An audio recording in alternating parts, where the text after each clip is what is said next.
मध्य प्रदेश उच्च न्यायालय जबलपुर, यहाँ से आपके लिए पोजीशन आई है परमानेंट बेसिस पर, और जो वैकेंसीज का नंबर है 1000 प्लस है, ठीक है। और इसमें सभी स्टेट के जो कैंडिडेट हैं वो भर सकते हैं, लेकिन इसमें एक छोटी सी जो क्वालिफिकेशन है वो शायद सब पे ना हो, लेकिन ऐसा नहीं है कि अदर स्टेट वाले कैंडिडेट पे नहीं होगी, तो वो हम आगे देखने वाले हैं कि क्या एलिजिबिलिटी वो है, ठीक है। बाकी इसमें जो इंपॉर्टेंट चीज़ें हैं, जैसे आपका एलिजिबिलिटी होगी और आपका एग्जाम पैटर्न हो गया, आपको कब तक फॉर्म भरना है, कैसे भरना है, सब कुछ हम इसी वीडियो में डिस्कस करेंगे। वीडियो को एंड तक देखना ताकि आपका कुछ भी इंपॉर्टेंट इन्फॉर्मेशन छूटे ना, क्योंकि इसमें एक सबसे इंपॉर्टेंट बात ये भी है कि इसमें 35% रिजर्वेशन महिलाओं के लिए है, तो काफ़ी अच्छी अपॉर्चुनिटी है ये वुमेन के लिए, ठीक है। तो ज़रूर देखिए ये वीडियो कम्प्लीटली, ताकि आपका जो सिलेक्शन है इसमें जल्द से जल्द हो जाए और आप अपनी परमानेंट जॉब हासिल कर सकें, ठीक है। तो चलिए शुरुआत करते हैं।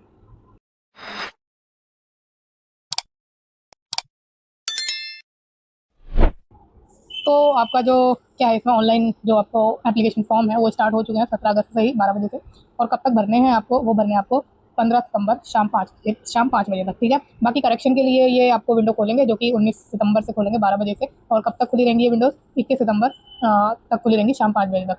और इसमें जो आपका टेस्ट है, ठीक है, प्रारंभिक परीक्षा जो होगी प्रिलिमिनरी, वो आपको बता दी जाएगी, ठीक है। आगे बढ़ते हैं अब इसमें चलते हैं कि पोस्ट का नाम क्या है। तो सहायक ग्रेड यानी असिस्टेंट ग्रेड 3rd का ये पोजीशन है, और इसमें आपका जो पे स्केल है वो कितना है, 5200 से लेकर 20,200, ग्रेड पे कितना है 1900। बाकी अब सैलरी तो ठीक है।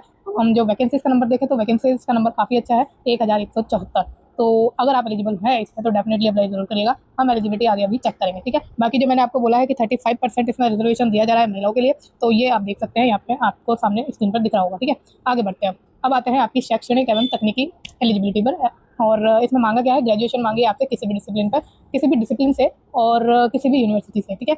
अब यहाँ पर जो सबसे इंपॉर्टेंट बात है, जो कि काफ़ी बच्चों को ये एक्सक्लूड करेगा, और कुछ पर होगा भी जो एमपी के बाहर वाले बच्चे हैं, तो इसमें क्या है कि आपके पास CPCT स्कोर कार्ड होना चाहिए, जो कि एमपी एजेंसी कराती है, ठीक है।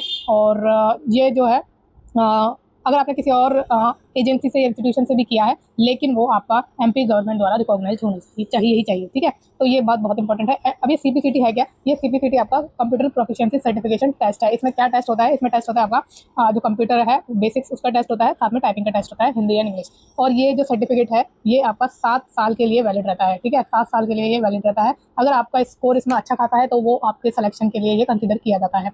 और दूसरी बात इसमें क्या है कि इसमें आप अपना स्कोर कार्ड जो है वो इम्प्रूव भी कर सकते हैं दोबारा से एग्जाम दे करके, ठीक है। तो ये छोटी सी इंपॉर्टेंट इन्फॉर्मेशन थी, ठीक है। अब आगे बढ़ते हैं कि इसमें आपको 1 साल का डिप्लोमा भी चाहिए, कौन सा, कंप्यूटर एप्लीकेशन का यानी DCA, और वो रिकॉग्नाइज हो एमपी गवर्नमेंट से। लेकिन अगर आपके पास कंप्यूटर का डिप्लोमा UGC रिकॉग्नाइज है तब भी इसमें चलेगा, और या फिर आपने नाइलिट से किया हुआ है, ठीक है। अगर आपने NIELIT से किया हुआ है अपना 1 साल का कंप्यूटर एप्लीकेशन का डिप्लोमा, तब भी आप इसमें अप्लाई कर सकते हैं, ठीक है। तो ये आप समझ गए होंगे छोटी सी इन्फॉर्मेशन। यहाँ पे देखो लिखा हुआ है कि निम्न में से किसी एक संस्था से 1 वर्षीय कंप्यूटर डिप्लोमा कोर्स उत्तीर्ण करना अनिवार्य है, ठीक है। अब यहाँ पर लिस्ट आप देख ही सकते हैं कि UGC द्वारा मान्यता प्राप्त किसी भी विश्वविद्यालय से डिप्लोमा, ठीक है, UGC द्वारा मान्यता प्राप्त किसी भी मुक्त विश्वविद्यालय से डिप्लोमा, तो हर कोई सब कुछ इसमें इंक्लूडेड है। आपने अगर ओपन यूनिवर्सिटी से करा है तब भी आप अप्लाई कर सकते हैं, अगर आपने रेगुलर किया है तब भी आप इसमें अप्लाई कर सकते हैं, बट वो UGC रिकॉग्नाइज होना चाहिए, ठीक है। बाकी इसमें नाइलिट को भी इन्होंने मैंशन किया हुआ है, और पॉलीटेक्निक कॉलेज को भी किया हुआ है, बाकी ITI को भी इन्होंने किया है मैंशन, ठीक है। तो ये थोड़ी चीज़ें हैं। अब यहाँ पे उक्त कंप्यूटर डिप्लोमा के अतिरिक्त निम्नलिखित आपकी अर्हताएं भी मान्य होंगी। कौन कौन सी, BE जो कि आपकी CSE या IT में हो, MSc A हो, ठीक है, MCA हो, BCA हो और MSc हो, ठीक है, जो कि ITCS में हो, और BSc हो ITCS में ही, MTech, मतलब ये सारी जो भी कंप्यूटर से रिलेटेड आपका डिसिप्लिन है वो इसमें कंसिडर किया जाएगा। और क्या है इसमें कि AICTE से अनुमोदित यानी approved polytechnic diploma in computer science, computer application and information technology इत्यादि भी इसमें एलिजिबल हैं अप्लाई करने के लिए। और BSc BCom डिग्री आप करी हुई है, इनमें जिनमें केवल कंप्यूटर के एक विषय का अध्यापन सम्मिलित है मान्य नहीं होगा। तो इसमें ये थोड़ा सा एक और इम्पोर्टेंट पॉइंट है, ठीक है। अब आगे बढ़ते हैं, तो आप समझ गए होंगे। और एक बात समझ लीजिए आप इसमें कि यदि किसी उम्मीदवार ने अन्य विषयों के साथ IT या कंप्यूटर साइंस की पढ़ाई करी है और BSc की परीक्षा पास की है, तब मार्कशीट के आधार पर ITCS विषय की पुष्टि प्रमाणित हो जाती है, तो ऐसी BSc डिग्री को BSc ITCS डिग्री के समान माना जाएगा, ठीक है। समझ गए, मतलब कहने का यही है कि आपने अपनी BSc में IT या CS पढ़ा हुआ है तो वो एलिजिबल होने वाला है कैंडिडेट। अब आगे बढ़ते हैं और कुछ और इम्पोर्टेंट इन्फॉर्मेशन हम इसमें देखते हैं, है ना। ये तो आपकी जनरल सी है जो हर किसी उसमें मिलती है।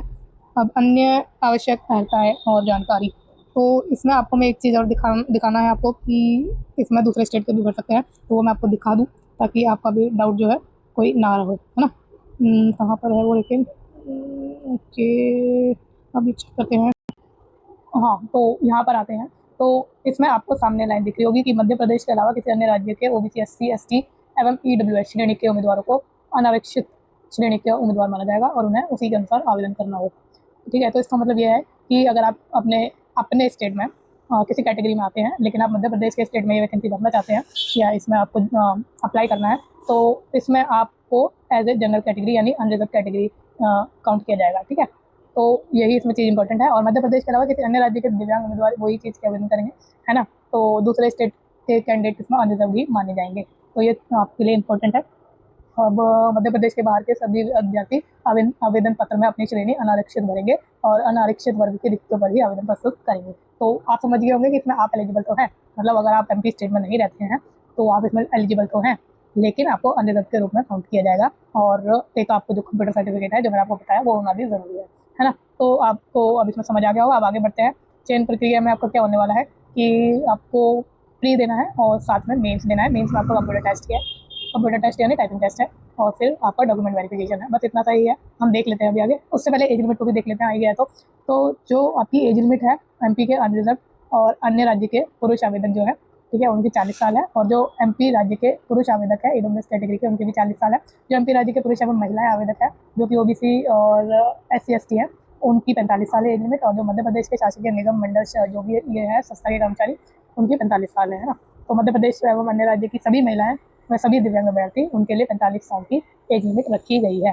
तो एज लिमिट समझ में आ गई होगी आपको। अब आवेदन शुल्क देख लेते हैं कि जो अनरिजर्व में भरेंगे फॉर्म, ठीक है, एवं या फिर मध्य प्रदेश राज्य से बाहर के जो आवेदक है उनको 200 रुपये की फीस देनी है, प्लस 743 रुपये भी देना है आपकी सेवा प्रदाता को दे पोर्टल व अन्य शुल्क के रूप में।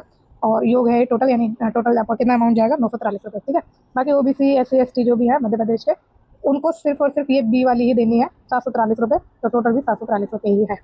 अब आप समझ गए होंगे चीज़ों को, है ना। ऑनलाइन इसमें आपको अप्लाई करना है वेबसाइट पर जाकर। और क्या है, देख लेते हैं आपकी परीक्षा से रिलेटेड यानी एग्जाम से रिलेटेड थोड़ी और इन्फॉर्मेशन को। तो परीक्षा की जो योजना है 2 चरणों में होगी। ऑनलाइन एग्जाम होगा आपका जो कि प्रिलिमिनरी या प्रारंभिक परीक्षा है, 100 अंकों की होने वाली है।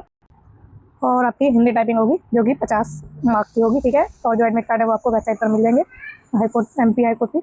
और ऑनलाइन प्रारंभिक परीक्षा केंद्र आपके ऑब्वियस सी बात है मध्य प्रदेश में ही रहने वाले हैं, है ना। और क्या है, अब आते हैं हम यहाँ पे सिलेबस की तरफ, कोर्स की तरफ। ठीक है, एमसीक्यू टाइप के क्वेश्चन है और 100 अंकों की होगी, मैंने बताई दी आपको। एक प्रश्न 1 अंक का होगा और 120 मिनट की आपकी एग्जाम होने वाली है।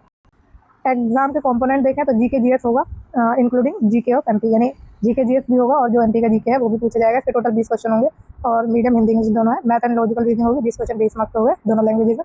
जनरल हिंदी पूछी जाएगी, हिंदी ही लैंग्वेज में ऑब्वियस सी बात है। और जनरल इंग्लिश लैंग्वेज पूछी जाएगी, 20 क्वेश्चन 20 मार्क के है, इंग्लिश ही आपकी लैंग्वेज है। Computer knowledge 20 question 20 mark English medium में, यानी इंग्लिश लैंग्वेज में।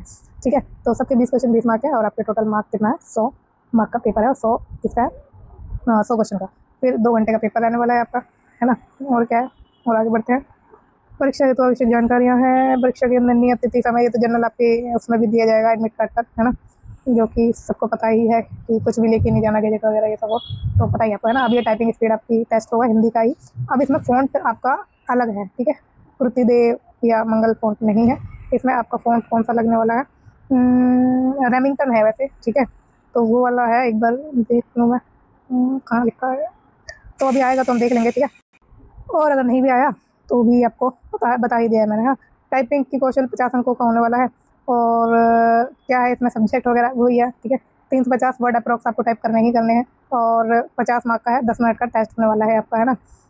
अब क्या है कि इसमें आपका अभ्यर्थी को अपना कंप्यूटर या कीबोर्ड को लाने की अनुमति नहीं होगी, ये सबसे इंपॉर्टेंट चीज़ होती है, ठीक है। अब आइए यहाँ पर देखो, ये लिखा रेमिंगटन गेल में आपका क्या है, टेस्ट होगा, ठीक है। तो समझ गए होंगे आप। और टाइपिंग के दौरान डिलीट की, एरो की, माउस बंद रहेगा, ठीक है। सुधार कार्य के लिए परीक्षार्थियों को केवल बैक स्पेस की का उपयोग करना होगा, उसके अलावा कोई की आपको यूज़ नहीं करनी है और ये करने भी नहीं देंगे, ठीक है। फिर क्या है कि 350 वर्ड आपको जरूर करने ही करना है, उस टाइम अभी आपको जाना है ताकि आपका सिलेक्शन ईजिली हो जाए। अब ये तो आप समझ गए होंगे। और क्या है, और तो ठीक है बाकी, है ना। हाँ, तो इसमें सारी चीज़ें हम इंपॉर्टेंट जो थी हम सब कुछ डिस्कस कर चुके हैं। अगर आपको कोई डाउट है तो आप मुझसे कमेंट सेक्शन में पूछ लो। बाकी टेलीग्राम चैनल आपके लिए बनाया ही है मैंने, ताकि आप मेरे से 1 टू 1 इंटरेक्ट कर सकें और मेरे द्वारा ही आपको सारे आंसर दिए जाएंगे। कुछ भी डाउट है, कुछ भी दिक्कत है, आप मुझसे टेलीग्राम चैनल पर डायरेक्ट मैसेज करके पूछ सकते हैं। बाकी कमेंट सेक्शन में भी आप मुझसे पूछ ही सकते हैं। हो सकता है थोड़ा डिले हो जाए, इसलिए ताकि मतलब डिले को जो है रिमूव करने के लिए मैंने टेलीग्राम चैनल बनाया है। तो एक्सेस के लिए आपको टेलीग्राम चैनल पर आना है। बाकी अगर आप थोड़ा 1-2 दिन का डिले झेल सकते हैं तो आप कमेंट सेक्शन में जो है कुछ भी पूछ सकते हैं, जो भी आपको इंपॉर्टेंट इन्फॉर्मेशन चाहिए उससे रिलेटेड, है ना।